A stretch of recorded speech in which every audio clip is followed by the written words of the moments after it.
بسم اللہ الرحمن الرحیم۔ لاکھوں درود پاک حضرت محمد صلی اللہ علیہ وآلہ وسلم اور آپ صلی اللہ علیہ وآلہ وسلم کی آل پر۔ السلام علیکم، میرا نام افتخار احمد ہے اور آپ میرا یوٹیوب چینل نالج دیکھ رہے ہیں۔ پاکستان کے مشہور فلمی اداکار شہنشاہ جذبات محمد علی کے متعلق سیریز شروع کی ہوئی ہے۔ اس سلسلے میں آج کی ویڈیو کا عنوان ہے پائلٹ بننے کا خواہش مند شہنشاہ جذبات کیسے بنا۔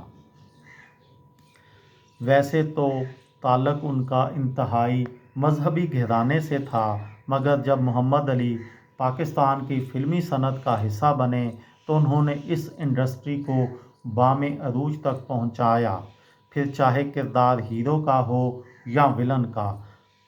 مختلف کرداروں پر ان کی لگائی گئی چھاپ کا اثر اتنا گہرا تھا کہ اس تک پہنچنا بہت سو کا خواب ہی رہا۔ محمد علی کا جنم تو کسی فلمی خاندان میں ہوا، نہ ہی ابتدا میں انہیں اداکاری اور گانے کا کوئی شوق تھا۔ 19 اپریل 1931 کو ان کی پیدائش روہتک کے ایک انتہائی مذہبی گھرانے میں ہوئی۔ تقسیم ہند کے بعد ان کا خاندان ملتان آ بسا اور یہیں سے انہوں نے میٹرک کیا۔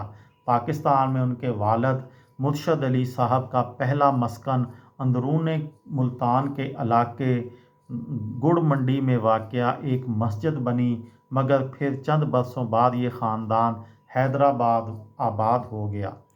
نعیم بخاری کو STN پر دیے گئے ایک انٹرویو میں محمد علی نے بتایا تھا کہ پہلی بار ان کے دل میں کام کرنے کا خیال انڈین فلم دلاری دیکھ کر آیا تھا۔ یہ بات 50 کی دہائی کی ہے اور یہ وہ وقت تھا جب پاکستان میں انڈین فلمیں سینما گھروں میں لگا کرتی تھیں۔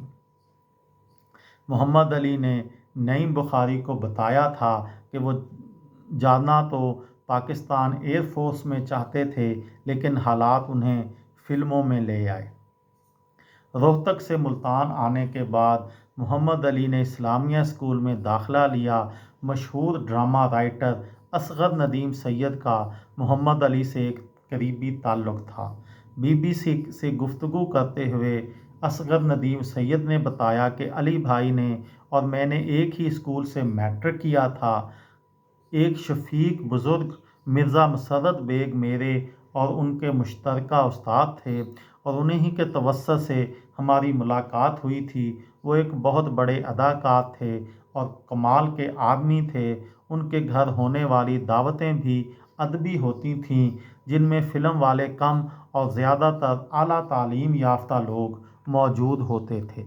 محمد علی میٹرک کے بعد ملتان سے حیدرآباد آئے اور کچھ عرصے بعد تھیٹر اور ریڈیو سے منسلک ہو گئے۔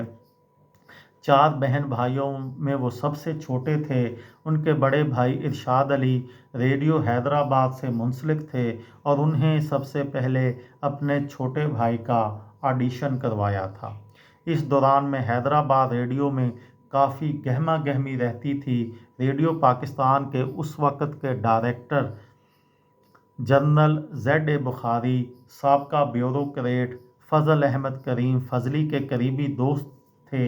جب فضلی صاحب کو اپنی آنے والی ایک نئی فلم کے لیے اسسٹنٹ کی ضرورت پڑی تو جس کا بنیادی کام فنکاروں کو ڈائیلاگ کی ادائیگی سکھانا تھا، تو انہیں محمد علی کے بارے میں بتایا گیا۔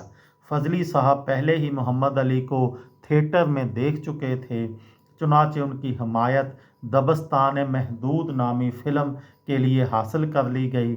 محمد علی کی صلاحیتیں دیکھ کر فضلی صاحب نے انہیں اپنی فلم ہیرو اور ولن دونوں کا کردار آفر کیا، مگر علی نے ولن کے کردار میں اسکوپ دیکھتے ہوئے اپنے لیے منتخب کیا۔ محمد علی نے اپنے بہت سے انٹرویوز میں ZA بخاری کو اپنا استاد مانا ہے۔ فلمی مبصرین کے نزدیک محمد علی کی چال ڈھال تک سب ZA بخاری کی طرح سے تھا۔ سن 1992 میں نعیم بخاری کو دیے گئے انٹرویو میں محمد علی نے بتایا تھا، بخاری صاحب، صوفی صاحب اور جوش وغیرہ